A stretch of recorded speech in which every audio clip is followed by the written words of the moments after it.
Hello, and welcome to the Divorced Dadvocate, divorce support for dads, where we help dads create a healthy and less traumatic divorce.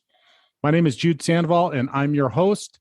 I created this podcast in the Divorced Advocate community as a result of my own high conflict divorce, and because you as a dad deserve all the resources necessary to thrive through this challenging time.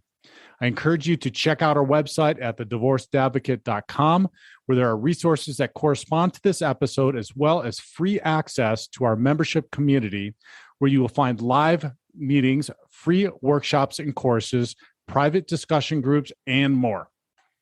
And now, on to this week's episode. Hello, and welcome to the show. I am absolutely thrilled that you are here listening today. And our topic is going to be 7 ways to manage sadness and anxiety during your divorce. This was a big topic that came up in our group session this weekend, so I wanted to touch on it. I know that we're coming into holiday season here, and that is already a time for many that can provide some sadness and some anxieties, maybe some depression.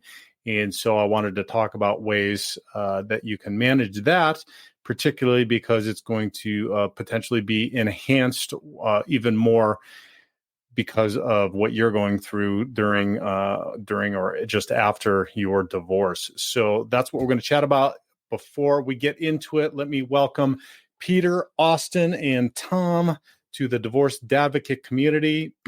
If you are not part of the community yet, jump on the website at thedivorcedadvocate.com and go to the membership tab and check out all the features that we've got and get signed up. You can get into those group meetings. You can get some individual coaching depending on the package that you're looking at, or just get connected and read the blog. You can get the extended versions, the full versions of each and every one of these podcasts. They are behind the membership wall at divorcedadvocate.com, and just get involved and get the resources that you deserve through this challenging time. Also, the divorce quiz is a great one of those resources at the website under the divorce quiz tab, and it will just help you to gauge where you're at in your divorce compared to others who have gone through it. It'll give some immediate results to your emails. And then if you want to discuss it with me, we can get together and chat about it. So check out all those tools, get involved, and I look forward to talking with you.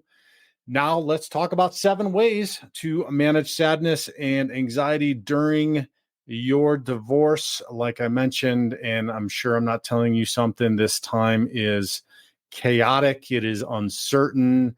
And as men, that is not something that is comfortable for us to have that. And oftentimes, and I know it was the case for me, the ruminating thoughts start leading to anxiety, or if I'm going the other way and I'm thinking about the past, maybe some sadness and some depression. Seems to me anxiety is built around thinking about or being concerned about something in the future or what may or may not happen in the future. Seems like sadness and depression is more about the past or ruminating back about what may have happened or may not have happened.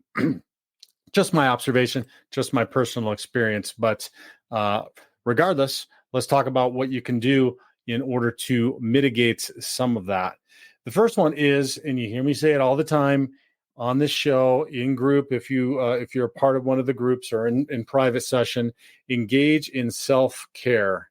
Now, it is something that during all this process, it's going to seem like it's the hardest thing for you to do because we have so much going on. There's such a changing dynamic. There might be changes in residences. There's changes in schedules, maybe even changes in work, definitely changes in finances. So much is going on and you need to pay attention to so much. This can really fall by the wayside. And that was my case as well. I did not pay enough attention to it. You absolutely have to take care of yourself. So schedule it. Make sure to schedule your self-care. Now, self-care can come in and is defined differently by different people. I break it down in 4 different categories. You've also heard me use the 4 legs of the stool analogy that you need to have in order to keep balanced in just life in general, but particularly while you're going through divorce. And that is the mental, the emotional, the physical, and the spiritual parts of yourself, making sure that you are taking care of each and every one of those. And so mental and emotional, let me just define those as those are different. Because mental is just going to be just around your mindset. Emotional is going to be more around your emotions and your feelings and what might be coming up. So how you do some self-care around that could be different. The mental part of it could be simply listening to some music or playing some music, going for a run or a walk, something like that. Maybe reading a book. I mean, there's a myriad of different things you can do to make sure that you're taking care of yourself mentally. Emotionally, it would be more around identifying your emotions, working around strategies to help you to keep those in check and recognize them and work through them. That could include therapy. It could talk about meditation. Some of the next steps are ways that you can manage stuff are going to fall into some of these self-care categories. So I'll talk a little more detail coming up. Also physical, that's pretty straightforward and obvious. Getting out and doing something with your body, that's going to be our next way to manage the stress and anxiety. And then spiritual, this is the one that I feel is, and again, also was my case, that is ignored the most. And interestingly enough, by and large, every divorced or divorcing dad that I talk to in group session or privately in private sessions says that the spiritual part, the maintaining their spiritual self-care and the spiritual part of those 4 legs was the number one thing that assisted them in getting through their divorce and dealing with things post-divorce. So don't ignore that one. If you do, it's like a stool, like a 4-legged stool with only 3 legs on it. It's going to be out of balance and falling down. So pay attention to each one of those 4 and engage in self-care mentally, emotionally, physically, and spiritually. So the next way to manage sadness and anxiety is get your exercise in. So I just talked about that around self-care, the self-care part, the physical part of your self-care. Exercise, look, research has shown both high and low intensity exercise helps stave off depression naturally. It helps you, it releases endorphins. It gives your body feel-good chemicals. It does all kinds of benefits. Not to mention that you're going to be looking better.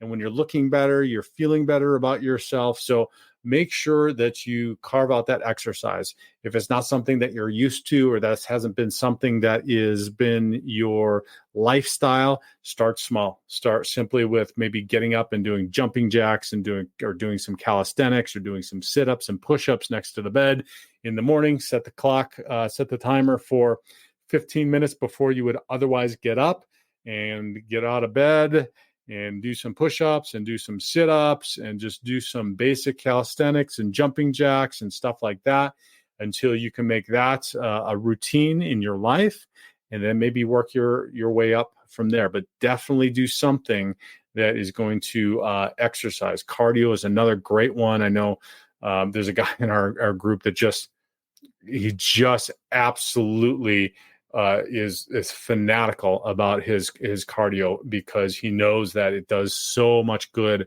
for him, and he can tell a difference when he's not doing his cardio. So he'll get out and he'll do hundreds of miles on his bike. He's absolutely just crazy about it, but he knows that it keeps him grounded and it helps him to just keep balance. So there's so many benefits to making sure that you get your exercise in. But again, you've got to schedule it, even if it's just 15 minutes. Here's one. I'm gonna give you one that I did, and I did during COVID, because it was really hard. Obviously, during COVID, the gym shut down.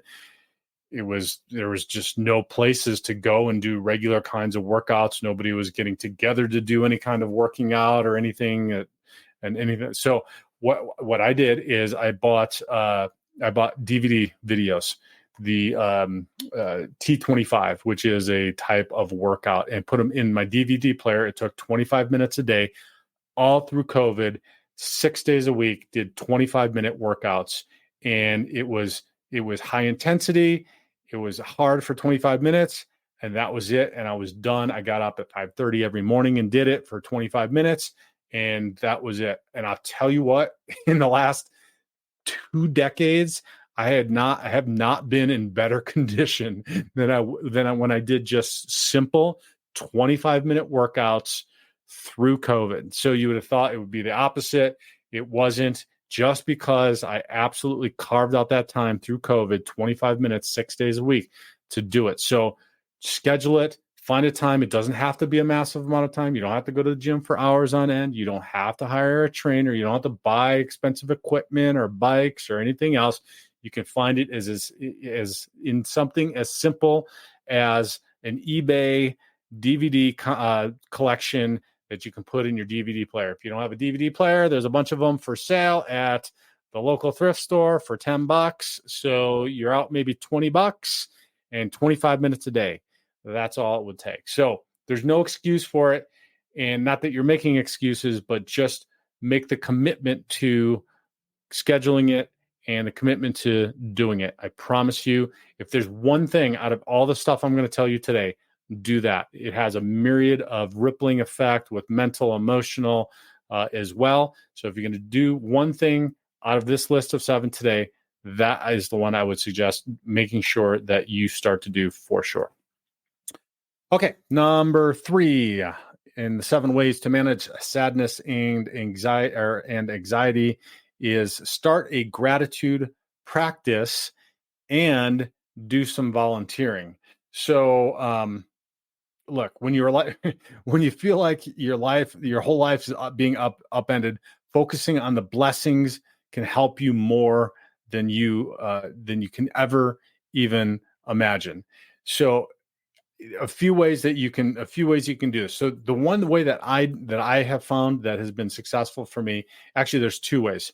One has been that I do daily gratitude journaling. So you can start just a gratitude journal. Dollar store, they got those small little pockets journals that you can just keep in your pocket, in your back pocket, in your suit jacket pocket, in your car, in your purse, wherever. And it's just a gratitude journal. Every day, try to find a time frame every day. I do it in the morning first thing, and just write. I write as many things that I can think of that I am grateful for. But if that's challenging for you, just do 2 or 3 and just start with 2 or 3. And then it doesn't have to be grand. It can be like, I'm grateful for podcasts, right? And you don't have to write but you are grateful for them. I'm grateful for them. I'm grateful that I get to do podcasts and I get to share all of this information. I'm grateful for each and every one of you listening. So it can be real simple. It doesn't have to be something grand or life shattering, but make sure you do it. Another one could be a gratitude jar. This is a fun one. Maybe you could do with the kids. And that is where you just get a mason jar or some kind of jar, and you can decorate it if you want or not. But every day you're going to write on just a little slip of paper something you're grateful for, and you're just going to pop it in the jar. You can do it once a day. You can do it whenever you think about it in a day. But then at the end of the week or at the end of the month, at some time in the future, you're going to dump that out and you're going to open all those up and you're going to read all the things that you are grateful for. So that does 2 things. It helps you to be focused on gratitude in the moment, and then it helps you to go and look back after the fact at what you have been grateful for and how many good things have been happening. So it just reinforces that gratitude as well. Another one that I do with my daughters before bed every night is we just tell God what we're grateful for, in our prayers. So part of our structure of our prayers at night is I am grateful for this, and we list what we're grateful for from that day. So try it. I promise you, it changes the way that you think of things. The second part of that is volunteering, going out and doing something for somebody else.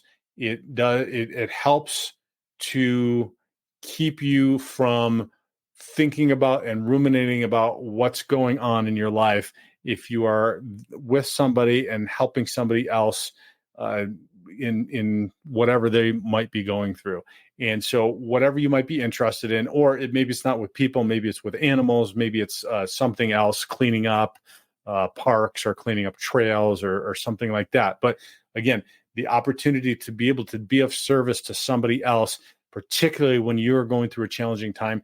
I don't know exactly the neuro explanations around it in the brain or whatnot, but I've experienced this myself. It helps immensely. So again, that's a hard one. You're going to have to schedule. You're going to have to figure out where you're going to volunteer, who you're going to volunteer for. Maybe you're doing it with the kids. I've found that doing it with my kids has been a really, really fantastic bonding experience with them. And then it's also provided an opportunity to allow them to just see more of the world than they see in their just regular everyday life at school and with their friends in our little suburban community, et cetera. If they're able to see and experience and have interaction with different people that are in need. So it's an absolutely life-giving for everybody opportunity to do that. So start your gratitude practice and do some volunteering is number 3.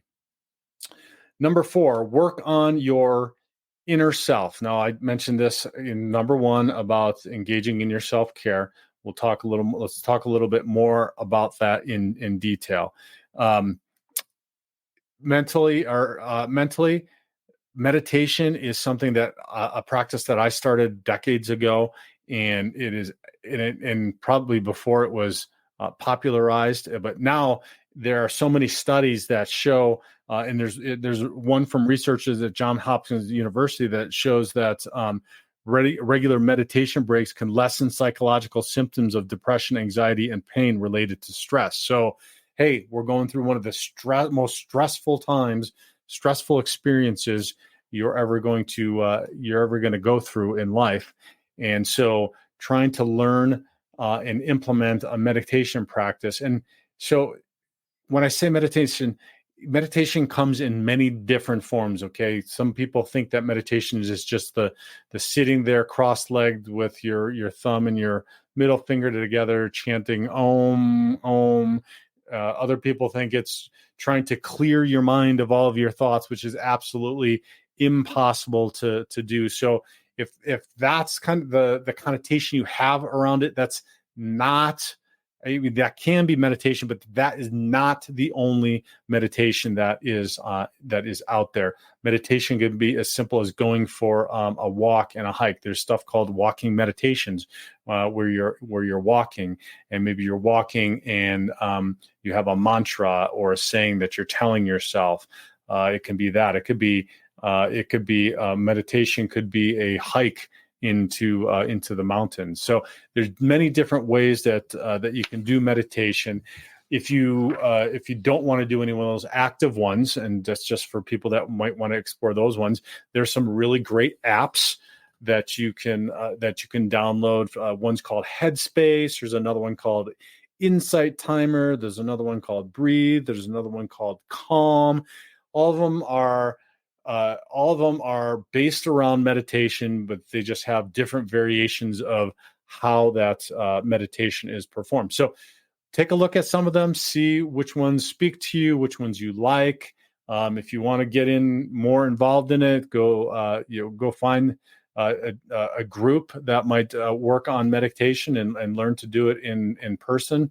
It's a really great experience when you sit with others and you are meditating, and there's an energy in the room around people that are doing deep inner work like that, doing some meditation. So that's something to experience too, or get with somebody that can teach you meditation, a therapist or a coach or somebody like that can work individually with you and help you to refine your meditation practice. I promise you, if you work on this and you get to where you've created a habit around meditation and you build the skill of meditating, it is a phenomenal tool that will help you for the rest of your life. Stay with us. We'll be right back. Hey, this is Jude with a quick reminder about the Divorced Advocate Foundation for Fathers, which is our nonprofit that helps dads through divorce with legal education, free or reduced cost coaching, and mental health resources. If you own a business or know someone who does, there's an easy way to help by connecting credit card processing through our partner program. Part of the fees go straight to the foundation with no added cost to the business, and 98% of businesses are actually able to save money on their processing fees. It's a win-win. So if you know a business that accepts credit cards, get them in touch with me by sending a warm introduction email to jude@thedivorcedadvocate.com or give me a call directly at 720-255-1021.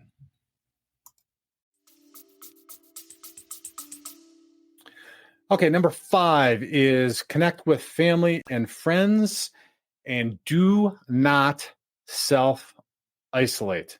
So when we're in our family unit, when we were married, we probably had a lifestyle that we were used to. We probably had the friends and we had the routines and we had those people that we knew, we saw. We may have gotten disconnected from people, whatever it might have been. Now, life is completely changing. You're redesigning, and so I understand sometimes it's not by choice. Some of you, it's not your choice to have this happening, but you're going to need to redesign your life, and self-isolating is not going to help you redesign that life. So your friends might be changing. There might be family members that aren't talking to you now or taking sides or something like that. So make sure that you get out, you get into the community, whatever that might be. It could be joining a divorce support group. Join one of, and we're going to talk about groups and doing some other stuff in the next one. But you could join our membership site and find and get involved in our group meetings and meet some other guys. There are guys across the country that have connected in California, in Texas, in New Jersey, like everywhere, from being in our group meetings and meeting each other online, and then being able to connect, and then being able to support each other.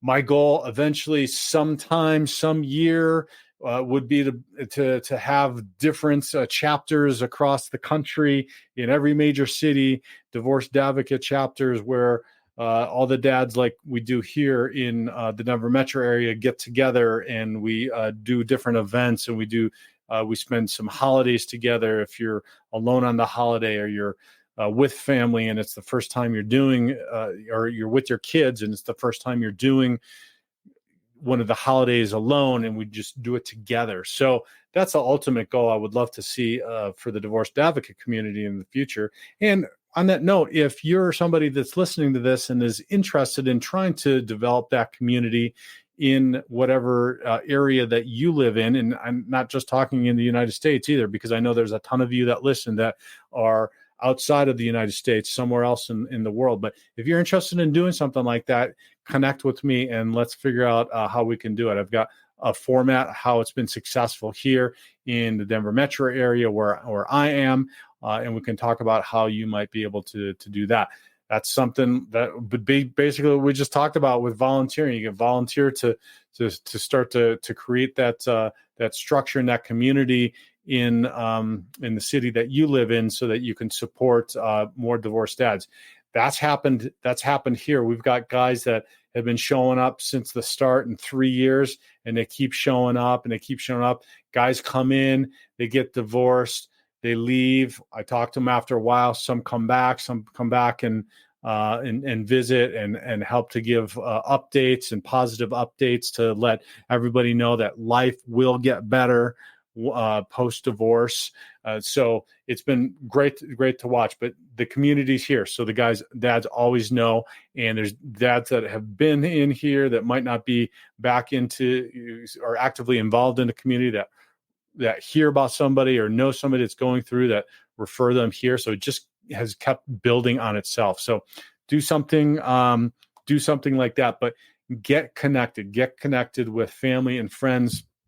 And let me just say one thing that comes up quite a bit is there's a high probability that the friends that you had during your marriage are mostly going to go away, that they're either going to choose sides, or they're more than likely the challenge is that they just don't know how to deal with it, and then they just go away. It happened to me. It happens to a ton of guys that I talk to, and it is very, very common. It is not a reflection on you. It has absolutely nothing to do with you. It's more a reflection on the friends, either with the quality of friends that they were or were not, or just their abilities to handle uncomfortable situations, which a lot of people are not very good at. And it's just easier, particularly in our society these days, to just walk away. So just know that that's okay, that may happen. So you got to go out and you got to find new ones and make new ones. That's part of the divorce advocate community, but there's also ways to do that, which kind of dovetails into our sixth way to manage sadness and anxiety during your divorce, and that is join a fun group. Join something or go do something that you've been wanting to do. The volunteering could be one of those. A divorce group could be one of those, or an activity or a sport or something that you've always wanted to do, or that you were doing that really interests you, and then you start doing again. So a lot of the guys, and this was my case also, get back into a sport that they used to like to play, and they just stopped playing because family life got too busy, kids, everything. And then they get back involved in it, or music, get back involved in some musical or creative activity that you may have been doing before, or that you just thought, man, I would just really like to try that sometime. And so now's the time. Again, you're going to have to take the time to schedule it. Doesn't have to be big, doesn't have to be grand. You don't have to go out and buy a bunch of equipment and start a rock band. You can if you want, but it could be something very straightforward, something simple. Great website to find lots of different activities that are going on in your area, at least here in the States, is meetup.com. That's meetup.com. And there's all kinds of listings of stuff that's going on. It could be hiking and cooking or running or painting or acting or bird watching or a cappella singing or whatever it might be. It seems like there's something for everybody on the meetup, or just do a Google search in your city. That's the beauty of the internet these days. Okay, last way in which you can manage your sadness, anxiety is get a little bit of help. And when I'm talking about this, I'm talking about this in the context of getting help around the house and or with the kiddos.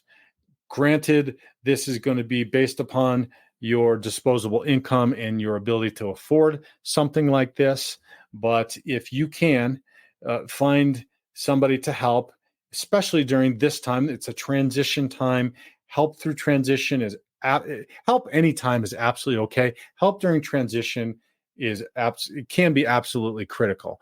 And that's just because this is a new way in which you're designing your life, and it's a trial and error, and it's going to take some time just to get there. So if you can get some help with maybe house cleaning or babysitting or dog walking or lawn service or landscaping or whatever it might be, spend the money to do it. You might think it's silly or it's frivolous at the time, but maybe that's the time that you're able to then put towards doing some exercise or finding that activity that you wanted to do, or doing some volunteering with the kids or something like that. So I promise it's money well spent if it allows and frees up the opportunity for you to do something else that's going to help manage some of the sadness and anxiety.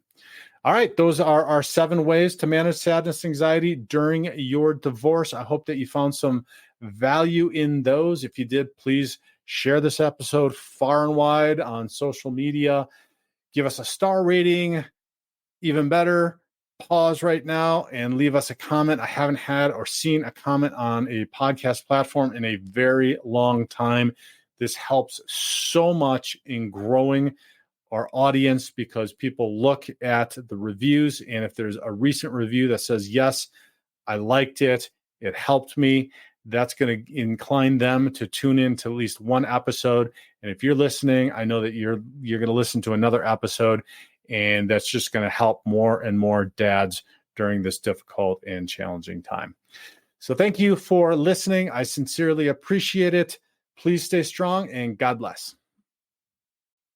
To hear the rest of this episode and access the corresponding resources, visit thedivorcedadvocate.com and become a member of our community. It's free to join and will provide you with the resources you deserve as a divorced or divorcing dad. Thank you for listening. God bless, and I'll talk with you next week.